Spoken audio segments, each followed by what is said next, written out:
हाथ पापुली रे झियो ना लेखि शोई पड़ंतु। सकाळ हेबा मात्रे से झियो निजे आसी तुम सहित कथा हेब, तुमको भल पाउची बोली कहिबो। एही वशीकरण साहाय्य आपण पड़िशा घर भाउज सुंदरी विवाहिता नारी को मध्य निज बसरे करिपारिबे। ताको पटेई ताठारू किछि भी काम हासिल करिपारिबे। बिना कोनोसी पैसा खर्च करी आपण निज घरे बसी बसी निज पसंदर झियो बा सुंदरी भाउज को निज प्रेम रे दीवानी करिपारिबे। एही वशीकरण करिबा पई आपण को बेसी किछि करिबाकू पड़िबनी। केवल जेउ झियो बा नारी को आपण निज बसरे करिबाकू चाहुचंती बा पटेइबाकू चाहुचंती, रातिरे सोइबा पूर्वरु तार नाम को निज हाथ रे लेखिबे। तापरे मु आपण को किछि प्रयोग विधि शिखेइबी। आपण सेही प्रयोग विधि को ठीक भाबरे करिबे, किछि भी भूल भाल करिबेनी। मु आपण को जेमती बतेइबी आपण ठीक सेही परि करिबे। तेबे जाई आपण देखिबे चमत्कार। आज रातिरे आपण सोइबा पूर्वरु एही विधि को करिकि सोइबे, काली सखाळु देखिबे चमत्कार। जेउ झियो पटु नथिला से झियो आपे आपे पटिजिबो, तुम प्रेम रे दीवानी हेइ जिवो। जेउ विवाहिता भाउज को आपण दिन राति भाबुचंती, तार सुंदरता को देखि ताकू पटेइबाकू चाहुचंती, से नारी राति दिन तुमको घर को डाकिबो, जहा चाहिबे ताहा करिबो, तुमर सबु इच्छा पूरण करिबो। नमस्कार फ्रेंड्स, ओडिया फंडा चैनल को आपण मानकु स्वागत। आजिर एही भिडियोटी रे मु आपण को बतेइबी आपण किपरि हाथ पापुली रे झियो ना लेखि ताकू निज बसरे करिपारिबे, ताकू पटेई पारिबे। एथिरे आपण को बेसी किछि कष्ट काम करिबाकू पड़िबनी। केवल रातिरे सोइबा पूर्वरु आपण एही काम को करिबे, तापर देखिबे चमत्कार।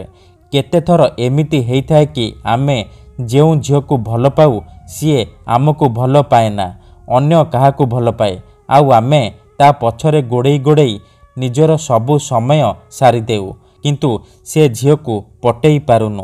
तेणु जदि आपण भी एहीपरि समस्या रे पड़िछंती, निज पसंदर झियो को पटेई पारुनांती, ता पछरे गोड़ेई गोड़ेई निजर सबु समय सारी सारिलेनी, किंतु झियो पटेई पारुनांती, तेबे आजी रातिरे हाथ पापुली रे तार ना लेखि सोई पड़ंतु। ग्यारंटी देउची आजी रातिरे आपण एही विधि को करिबे, सखाळ हेबा मात्रे देखिबे चमत्कार। से झियो आपण को देखिबा मात्रे निजे आसी आपणक सहित कथा हेब, आपण को भल पाउची बोली कहिबो। एही वशीकरण करिबा अति सहज। केउ भी पुओ बा झियो एही विधि को अति सहजरे करिपारिबे।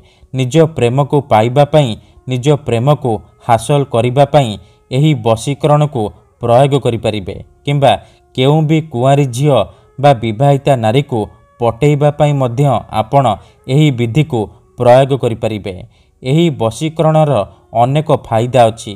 तेणु मोर आपण मानकु अनुरोध कि आपण भिडियोटी को पूरा ध्यान सहित शेष पर्यंत देखंतु, प्रयोग विधि को ठीक भाबरे बुझंतु, तेबे जाय कि आपण संपूर्ण प्रयोग विधि ठीक भाबरे करिपारिबे। ता पूर्वरु आउ गोटिए छोटिया कथा मने रखंतु, मनरे कोनोसी खराब उद्देश्य किंबा कोनोसी खराब काम पई आपण एही वशीकरण विधि को प्रयोग करिबेनी। काहेकि ना ये प्रचंड महाशक्तिशाली वशीकरण, एहार कोनोसी प्रकार काट नाही। तेणु एहाकु आपण भाबिचिंती प्रयोग करिबे। काहेकि ना जेउ झियो बा विवाहिता नारी पई बा पड़िशा घर भाउज पई आपण एही वशीकरण विधि को मात्र गोटिए थर प्रयोग करिदेबे, ता उपरे मात्र गोटिए थर प्रयोग करिदेबे, सीए आपणक प्रेम रे दीवानी हेइ जिवो। आपणक आडकू एमिति आकर्षित हेबो कि आपण भाबी परिबेनी। टाणी होई आपणक पाखकू आसीबो, आपणकर सबु इच्छा पूरण करिबो। तेबे मन रखंतु, एही वशीकरण करिवार किछि प्रयोग विधि अछि, किछि नियम अछि, जहाकू आपणकू ठीक भाबरे करिबाकू पड़िबो। मु आपणकू जेमती बतेइबी आपण को ठीक सेही परि करिबाकू पड़िबो। मन रखंतु, एही वशीकरण विधि को आपण केवल शुक्रवार, शनिवार आ रविवार 3 दिन पर्यंत रातिरे सोइबा पूर्वरु करिबे। जेतेबेले आपण रातिरे सोइबा पई जिबे, ନାଲି ରଙ୍ଗର କଲମ କିମ୍ବା ନାଲି ରଙ୍ଗର ମାର୍କର ନେଇ ଆସିବେ, ଯାହାଦ୍ୱାରା ଆପଣ ହାତ ପାପୁଲିରେ ଝିଅର ନାମ ଲେଖିପାରିବେ। ପ୍ରଥମେ ଆପଣ କ'ଣ କରିବେ, ଯେଉଁ ଝିଅ ବା ମହିଳାକୁ ବା ବିବାହିତା ଭାଉଜକୁ ଆପଣ ବଶୀକରଣ କରିବାକୁ ଚାହୁଁଛନ୍ତି ତାର ନାମକୁ ଆପଣ ନିଜର ବାମ ହାତର ପାପୁଲିରେ ଲେଖିଦେବେ। ଲେଖିସାରିବା ପରେ ଆପଣ ଅଳ୍ପ ଟିକେ ଲାଲ ସିନ୍ଦୁର ସେଇ ନାମ ଉପରେ ଲଗାଇଦେବେ। ତାପରେ ହାତକୁ ମୁଠା କରିବେ ଆଉ ଆଖି ବନ୍ଦ କରିକି ସେଇ ଝିଅ ବା ନାରୀକୁ ମନେ ମନେ ଭାବିବେ, ତାର ମୁହଁକୁ ନିଜ ମନରେ ଭାବିବେ। ତାପରେ ମୁଁ ଆପଣଙ୍କୁ ଗୋଟିଏ ମନ୍ତ୍ର ବତଉଛି, ଏହି ମନ୍ତ୍ରକୁ ଆପଣ କେବଳ 3 ଥର ପଢ଼ିବେ। ମନ୍ତ୍ରଟି ଦେଖି ନିଅନ୍ତୁ। ମୁଁ ଆପଣଙ୍କୁ ମନ୍ତ୍ରଟି ଡିସପ୍ଲେରେ ଦେଖାଇ ଦେଉଛି। ଓମ୍ ଏଂ ହ୍ଲିଂ କ୍ଲିଂ ଚାମୁଣ୍ଡାୟ ବିଚ୍ଛେ ବଶ୍ୟମ ବସମାନୟ ସ୍ୱାହା। ଏହି ମନ୍ତ୍ରକୁ ଆପଣ ଲଗାତାର 3 ଥର ପଢ଼ିବେ। 3 ଥର ମନ୍ତ୍ର ପଢ଼ି ସାରିବା ପରେ ଆପଣ ଯେଉଁ ମୁଠା କରିଛନ୍ତି ସେ ମୁଠାରେ 3 ଥର ଫୁଙ୍କିଦେବେ।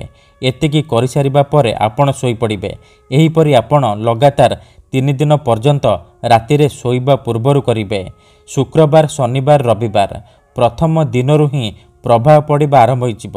କିନ୍ତୁ ମନେ ରଖନ୍ତୁ, ଏହି ବିଧିକୁ ଆପଣ ଅଧାରୁ ଛାଡ଼ିବେନି। ଲଗାତାର 3 ଦିନ ପର୍ଯ୍ୟନ୍ତ ରାତିରେ ଶୋଇବା ପୂର୍ବରୁ ଏହିପରି କରିବେ।